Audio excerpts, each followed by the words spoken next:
सच्चा प्रेम क्या होता है, इस तरह बताया महात्मा बुद्ध ने। प्रणव पंड्या, शांतिकुंज, हरिद्वार। भगवान बुद्ध अपने शिष्यों समेत परिव्रज्या पर जा रहे थे।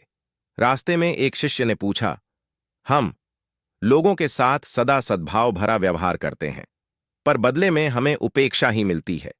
भंते, इसका क्या कारण है? तथागत ने कुछ उत्तर न दिया। यात्रा आगे बढ़ती रही। मध्याह्न हो गया और प्यास लगी। एक कुआं मिला, उस पर डोल भी पड़ा था और रस्सी भी। पानी खींचा गया। भरा हुआ डोल ऊपर तक आते आते खाली हो गया। श्रम निरर्थक जाने पर खींचने वाले को दुख हुआ। संयोगवश वह प्रश्न करता ही पानी भी खींच रहा था। उसे यहां भी असफलता जन्य खिन्नता कष्ट दे रही थी।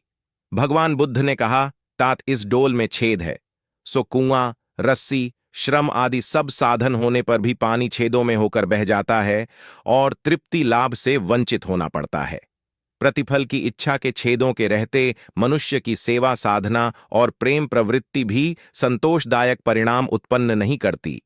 इन 6 कारणों से बुद्ध पूर्णिमा का हिंदू और बौद्ध धर्म में है खास महत्व देखा यही जाता है कि सेवा सहायता या स्नेह सद्भाव का प्रयोक्ता आरंभ में ही अपने उस अनुदान के लंबे चौड़े प्रतिफल का स्वप्न देखता है और उसकी उतनी पूर्ति नहीं हो पाती तो खिन्नता और खीज से भरी निराशा व्यक्त करता है। आशा के अनुरूप दूसरों की प्रशंसा या प्रतिदान मिलने की आकांक्षा लेकर उदारता या आत्मीयता बरती जाए तो उसे छेद वाले डोल की तरह ही समझना चाहिए, जिसका अभीष्ट परिणाम मिल सकना कठिन है। व्यवहार और प्रेम के अंतर को समझ लेना आवश्यक है। व्यवहार प्रतिदान के ऊपर अवलंबित रहता है, उसे व्यवसाय या आदान प्रदान कहते हैं। संसार के सभी कारोबार इसी आधार पर चलते हैं। मजदूर काम करता है, मालिक उसका पारिश्रमिक चुकाता है।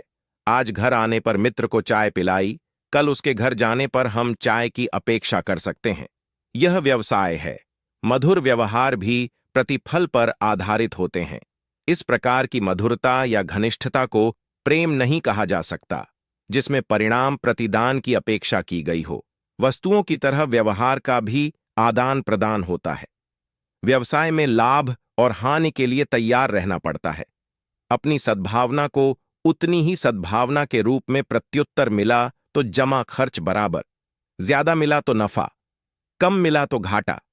यह तो धंधे में चलता ही रहता है। इसमें खिन्न होने या शिकायत करने की क्या आवश्यकता? प्रेम इससे ऊंची चीज है। वह न किसी पर एहसान करने के लिए किया जाता है और न प्रतिदान के लिए। प्रेम इस धरती का अमृत है और मनुष्य का प्राण। यह जितना ही विकसित होगा उतनी ही सुख शांति की संभावना